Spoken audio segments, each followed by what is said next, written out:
Selamat pagi anak-anak ibu semuanya. Bagaimana kabar kalian hari ini? Ibu harap dimanapun kalian berada saat ini, kalian dalam keadaan sehat dan tetap semangat mengikuti pembelajaran kita hari ini. Nah, di slide ini terdapat 5 pembahasan kita hari ini, tetapi yang akan kita bahas itu hanya 2, yaitu definisi, ciri-ciri, dan jenis-jenis hikayat. Kemudian yang bagian B, nilai-nilai dan isi yang terkandung dalam hikayat. Nah, topik utama kita hari ini adalah menelusuri nilai-nilai dalam karya sastra. Karya sastra seperti apa? Yang pastinya adalah masih hikayat. Nah, yang pertama yang akan kita bahas, apa itu definisi dari hikayat. Nah, karya sastra itu dibagi menjadi 2 bagian. Yang pertama itu adalah prosa, yang kedua adalah puisi. Nah, kalau dia prosa berarti dia merupakan karangan bebas, sedangkan puisi merupakan karangan terikat. Dikatakan terikat karena terikat dengan aturan-aturan, misalnya bait, kemudian itu larik, rima, itu ya. Nah, yang menjadi pengertian dari hikayat ini pastinya sudah termasuk merupakan karangan karya sastra yang berjenis prosa ya. Hikayat itu merupakan karya sastra lama berbentuk prosa.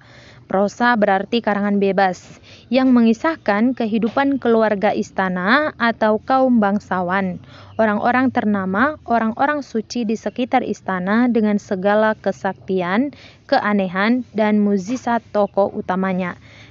Nah, yang pertama yang harus kita pahami bahwa hikayat itu merupakan karya sastra lama berbentuk prosa. Prosa berarti karangan bebas. Kemudian yang diceritakan dalam hikayat ini merupakan kehidupan keluarga istana yang pastinya adalah kaum bangsawan. Nah, jadi latar dari hikayat ini pastinya menceritakan seluruh kegiatan kaum bangsawan, seperti itu ya.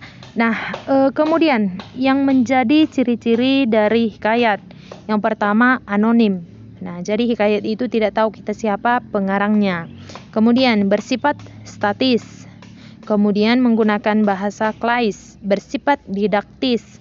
Terdapat kemustahilan di dalam ceritanya. Menggunakan latar yaitu pastinya istana sentris. Bersifat komunal, bersifat tradisional, menceritakan kisah universal manusia, dan menceritakan kesaktian seorang tokoh. Kemudian yang kedua yaitu jenis hikayat. Nah, jadi di sini ada 2 jenis hikayat. Yang pertama, jenis hikayat berdasarkan fase historis. Yaitu yang pertama hikayat berunsur Hindu. Yang kedua, hikayat berunsur Hindu-Islam.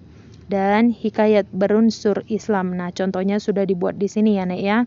Kemudian yang kedua, jenis hikayat berdasarkan isi, yaitu yang pertama jenis rekaan. Rekaan itu berarti karangan ataupun sesuatu yang tidak nyata. Kemudian yang kedua, jenis sejarah. Dan yang ketiga, jenis biografi. Nah, biografi itu merupakan riwayat hidup. Nah, bagian B, nilai-nilai dan isi yang terkandung dalam hikayat. Nah, jadi ada 6 nilai yang terkandung dalam hikayat, yaitu yang pertama, nilai religi. Religi berarti berhubungan dengan ketuhanan. Kemudian yang kedua, nilai moral. Yang ketiga, nilai sosial.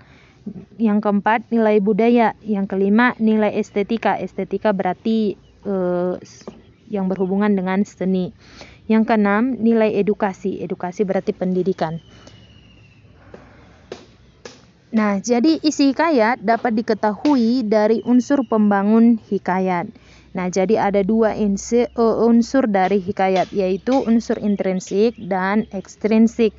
Nah, yang menjadi unsur intrinsik itu ada 6. Yang pertama, tema. Yang kedua, amanat. Yang ketiga, alur atau plot. Yang keempat, latar atau setting. Yang kelima, tokoh dan penokohan. Yang keenam, sudut pandang. Kemudian yang merupakan unsur intrinsik, berarti unsur intrinsik Kalau dia unsur intrinsik itu ada 6. Kemudian yang merupakan unsur ekstrinsik itu ada 4. Yang pertama, religi ataupun agama, adat istiadat, latar belakang sosial budaya, dan silsilah garis keturunan. Itulah yang merupakan unsur ekstrinsik. Nah, itu saja yang menjadi bahan pembicaraan kita pada video pembelajaran kali ini. Semoga apa yang diterangkan dalam video ini dapat kalian simak dengan baik. Sekian dan terima kasih.